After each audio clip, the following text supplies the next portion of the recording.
Eh bien, on est Bandit Bandit. On est un groupe français de rock. Rock psyché. Rock psyché. On a sorti notre premier single au mois de mars qui s'appelle Mo.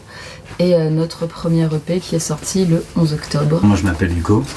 Et je m'appelle Maëva. Voilà. On s'est rencontrés sur une application. Sur Tinder. Voilà. Et puis en fait, Maëva chantait, moi j'avais déjà un projet, donc les premières soirées qu'on a fait plutôt ivres, on chantait des chansons, puis... pour se conquérir. Plus ou moins. Et ensuite, l'idée du groupe, ça arrivait bien plus tard, quand on était plutôt apaisé, on va dire. Maëva avait quelques chansons qui étaient très mal enregistrées, donc je l'ai aidé à enregistrer des démos. Puis après, j'ai écrit des chansons pour elle aussi, puis sans l'idée de faire un groupe ensemble, parce qu'on trouvait que c'était pas une super idée de faire un groupe en couple. Non. Mais on l'a quand même fait. Et après, l'histoire qui est drôle, c'est que on a rencontré notre manager, c'est assez particulier. Maëva était en Blablacar pour le Printemps de Bourges parce qu'elle travaillait dans la presse. Et donc elle met son portable en shuffle sur le poste, quoi, sur le poste de radio. Et elle s'endort et en fait ça tombe sur une de nos démos, plutôt modeste. Et donc le conducteur... Plutôt pourri. Et le conducteur s'arrête, il dit c'est quoi ce projet là, et du coup Maëva est un peu gênée, c'est mon futur groupe, enfin, c'est des démos qu'on a enregistrées avec Hugo quoi. Et il a dit putain ça défonce, écoute si jamais vous avez envie de faire un projet, je veux bien bosser avec vous. Puis après voilà, ça a pris quand même une bonne année avant de enregistrer des choses et de se mettre dans l'idée de faire un projet. Et après c'est parti de là, ça allait super vite, on a fait une répète avec Harry et Anto. Juste pour voir comment ça sonnait en live, voilà. Si on savait pas encore si on allait faire du live quoi tout simplement. C'est ça. Et puis après ça allait super vite. Quoi, ouais. On a écrit un titre en français, on a enregistré, et puis là tout allait très vite. Ouais, c'est parti en couille après.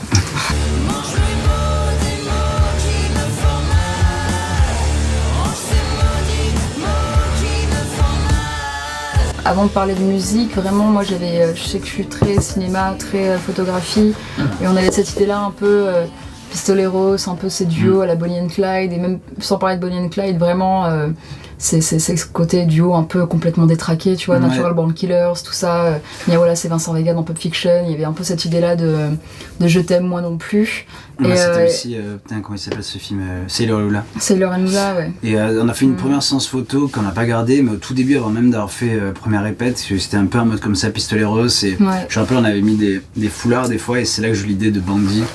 Et après, Bandit, je me suis dit qu'il y aura forcément un groupe qui va s'appeler comme ça, donc il y a le côté doublé pour le côté duel, dualité, duo. Ouais, et puis ça marche autant en anglais qu'en français, donc aussi, c'est ok. Il y avait ce truc-là.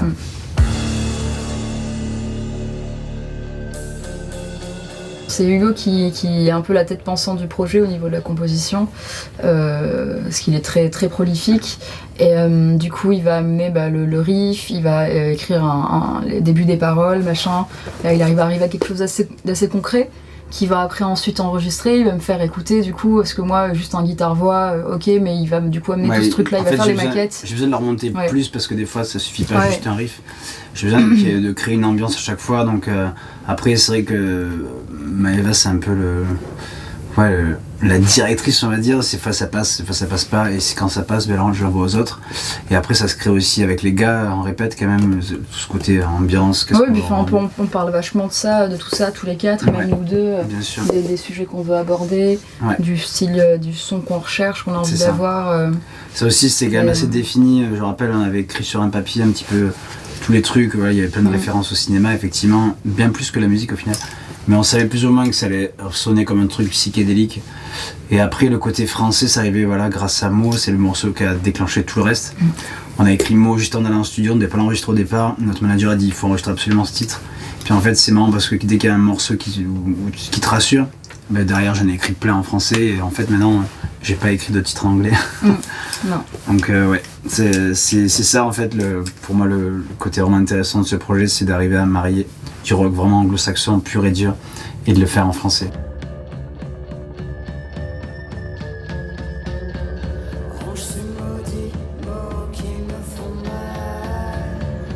Ça s'est fait naturellement en fait. Au début on avait des titres en anglais, puis Là sur le set, il y a un autre titre anglais qui est pas sorti. Ça s'est fait tout naturellement. En fait, j'ai pas envie de me poser de questions. C'est un nouveau projet pour moi. Et, si pour nous du coup, moi j'avais un autre projet, c'est pour ça que j'ai dit ça. Moi, je suis reparti à zéro sur notre projet. J'avais fait un autre projet avant.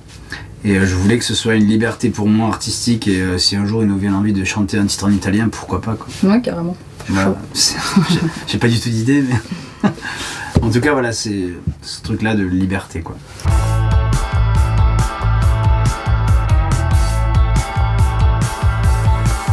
Selon les dires de ma mère, donc in utero déjà, apparemment dès qu'elle allait on m'a dit tout au début. Oui, mais bien sûr, mais ça part c'est tout quoi. Apparemment j'étais très réceptive à la musique très rapidement, c'est-à-dire que dès qu'elle allait voir un concert ou qu'elle sortait danser, j'étais comme une furie à l'intérieur à faire 8 millions de saltos et j'ai commencé... Des pogo dans le bide. Ouais, c'est ça. Et j'ai commencé à chanter avant même de savoir parler en fait tout simplement et j'ai commencé les cours de chant très tôt, mon père m'a poussé là-dedans et j'ai eu mon premier groupe de rock à 13 ans, avant ça j'ai eu des années de cours de chant et de concours de chant et tout ça. Donc la musique ça a toujours été là plus ou moins, mes parents sont très, comment on dit, musicophiles, pas du tout. Bon, ils écoutaient énormément de musique, voilà. Tu lances pas dans ce genre de mots bizarres.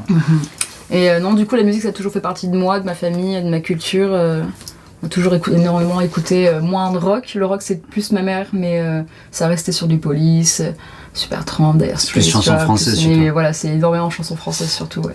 J'ai grandi avec Jacques Brel, Edith Piaf. Et moi du coup j'ai été élevé à CDC en fait, donc complètement l'inverse. Le premier souvenir de musique que j'ai c'est Thunderstruck de la CDC, l'album venait de sortir et je suis né peu de temps après. Et donc moi il n'y a pas de musicien de ma famille, mais en fait ça m'a vraiment pété. Il y a eu le divorce de mes parents qui m'avait vraiment marqué et je me rappelle, je regardais un clip à la télé quand j'étais pas spécialement bien et j'ai vu des mecs faire de la musique, je fais putain c'est ça que je veux faire. Je trouvais ça absurde en fait. Et la première fois où je jouais la guitare électrique dans mes mains, j'avais l'impression que c'était une arme de guerre mais redoutable quoi. Et donc là, à partir de mes 13 ans, j'ai pu lâcher la guitare. Et en fait, c'était au-delà d'être guitariste, c'était un instrument de création pour moi, le fait de... Mais c'est même avant ça, parce qu'on a retrouvé des petites cassettes, tu sais, les jouets pour les enfants, où tu peux t'enregistrer, machin, et genre, il avait une sorte d'émission de radio. Ah putain, ouais, c'est... Et donc il parle, machin, il met ses morceaux, et il chante pas mes par-dessus. morceaux, Non, mais tu mettais les morceaux que t'avais choisis, tu mettais Nirvana, et tu hurlais dessus dans ton truc qui était infâme. J'avais pas mué. T'avais pas mué du tout, et c'est assez drôle, on a retrouvé ces trucs-là, on les a écoutés, j'étais là, waouh. Ouais, c'est ça en fait. Tout était à ce moment-là, je découvrais Nirvana, et pour moi c'était... t'avais 10 piges là, non? Je me retrouvais dans son histoire, le divorce de ses parents, tout ça. Donc voilà, j'ai commencé comme ça, puis en fait j'ai formé mon groupe directement, dès que je savais faire 3 accords, j'ai formé mon groupe, et donc après, j'ai fait le groupe Cursed qui a fait pas mal de choses. Et voilà, c'est passé comme ça, mon histoire. Mais ça harcèle que j'étais sur tant ici. Alors il y a tellement d'artistes qui m'influencent en fait. C'est genre, et pas spécialement connu, c'est genre, par exemple la scène rock française, elle est très très intéressante, même si elle n'est pas spécialement mise en lumière. Après je sais pas, en fait les influences, c'est indirectement trop de choses différentes, parce qu'on n'écoute pas spécialement que du rock avec Maëva, on va écouter du swing, de la bossa nova, de la chanson française. Et en fait, je pense que c'est un truc de tous les jours, que tu te nourris de ça, ou même des fois, le nombre de concerts que j'ai vus, en sortant du concert, je me suis dit je vais faire pareil, alors que c'est un style complètement différent de ce que je faisais d'habitude. Et en fait, c'est très difficile pour moi de parler d'influence de trucs très précis. Parce que même des fois, même un film peut m'influencer. Ouais, mais après, dans les artistes, moi je sais que les Rita Mitsuko, on adore quoi. Ah oui, bah oui, par exemple l'image, tout ça, oui. Enfin, je trouve qu'ils sont parfaits. Ouais, dans l'image, dans l'imagerie, ouais. Quoi. Bien sûr, ouais. Vraiment, et puis ce couple totalement fou. Ça, oui, c'est vrai incroyable. Que c'est dans le côté Bandi duo, il y a ça, ouais, effectivement. Mais je me sens autant inspiré par Rita Mitsuko. Je me sens autant inspiré par Rita Mitsuko que par Sailor Hula, par exemple. Ah ouais, bien sûr.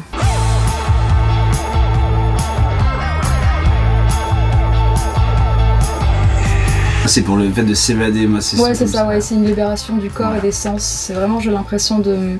parce que je me drogue pas ni rien et j'ai l'impression de réussir à monter. Ça fait pas longtemps que du coup ça fait longtemps que j'étais pas montée sur scène avant Bandi et j'éprouve une sorte de libération, une sorte de transe, tu vois, un truc qui monte en moi là comme une petite bête et on va amener les gens avec nous, tu vois, En fait, c'est une espèce de truc qui se passe avec les gens et même sur CD par exemple. Moi, c'est quand même vachement égoïste ce truc-là. Là, je crois que c'était pas la question en fait, donc c'est pour ça. Ah oui, d'accord. Est-ce qu'on peut faire passer sur scène ? Non, mais oui.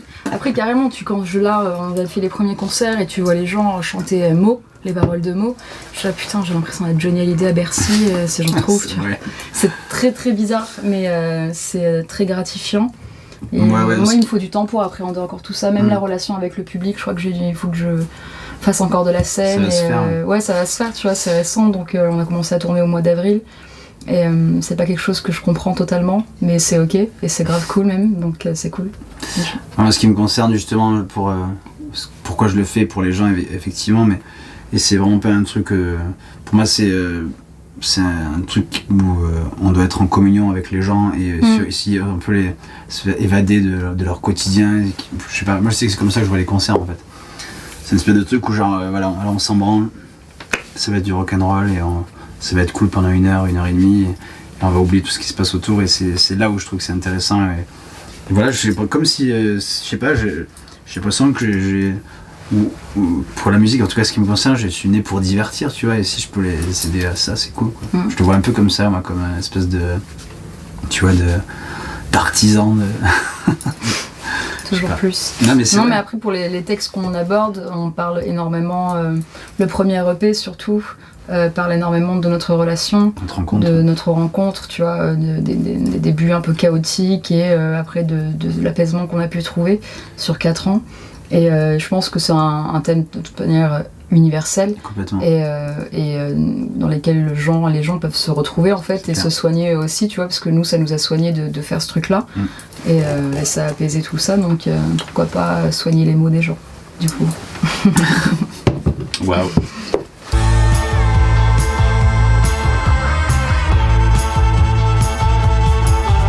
Plutôt bien, après c'est vrai que... Oui, j'ai l'impression qu'il a Disneyland en fait.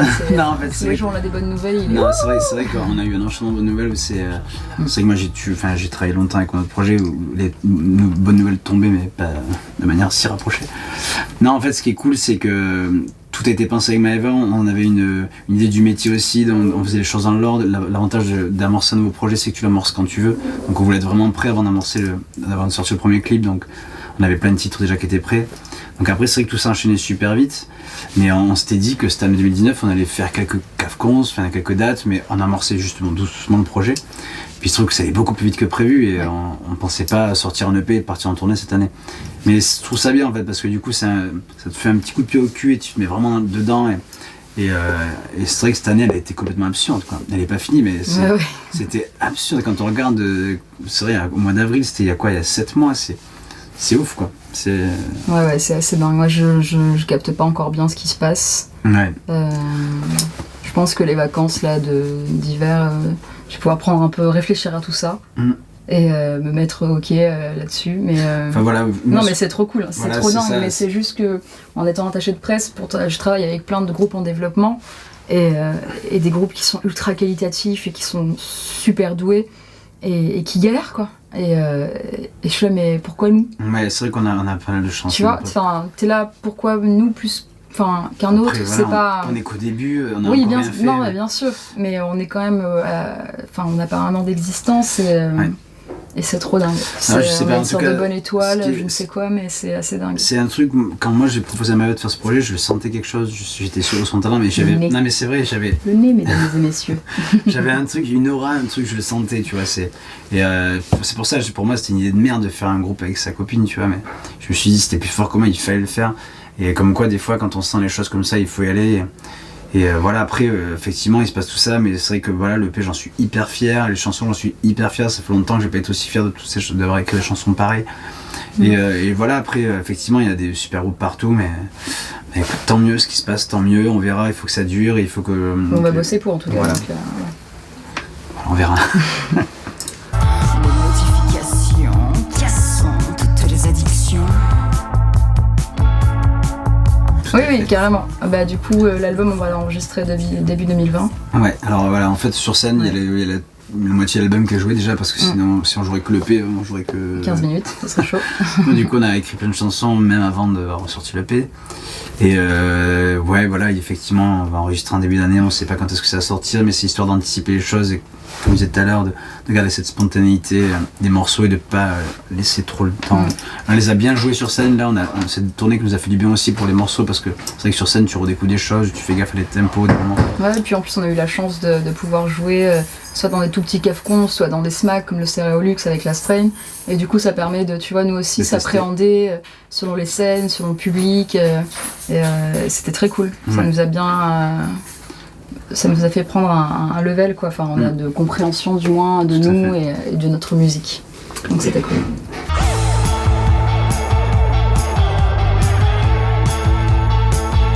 Alors, il y en a plusieurs. Déjà de prendre le temps de savoir ce que tu veux faire comme style. Pas être pressé. Voilà, c'est-à-dire, je dis ça parce que moi j'avais cette erreur d'écouter beaucoup de choses différentes et je m'éparpillais un peu partout. Et à l'époque des Beatles, ça se faisait, il y avait un morceau aussi tard, puis derrière un morceau de pop, ça marchait, pas de souci.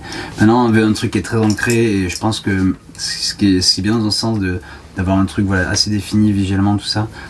Et après, il faut travailler quand même, il faut répéter, il faut être assez assidu par rapport à ça. Et puis après, il faut se lancer dans ouais, mais il faut prendre le temps de faire les choses bien comme il faut. Oui, je parle un conseil.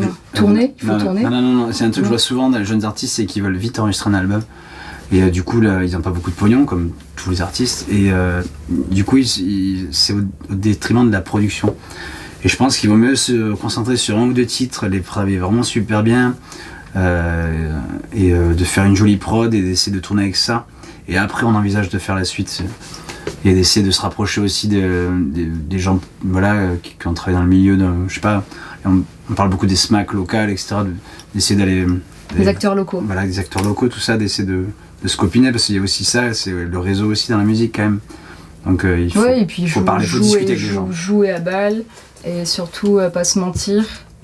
Et être sincère, quoi, ouais, carrément. Aussi, parce que ouais, c'est ça. De pas se dire, il faut peut-être lisser ce passage-là, parce que non, il faut que tu ailles au bout de ton idée, quoi. Voilà. Ça fait pas mal de conseils.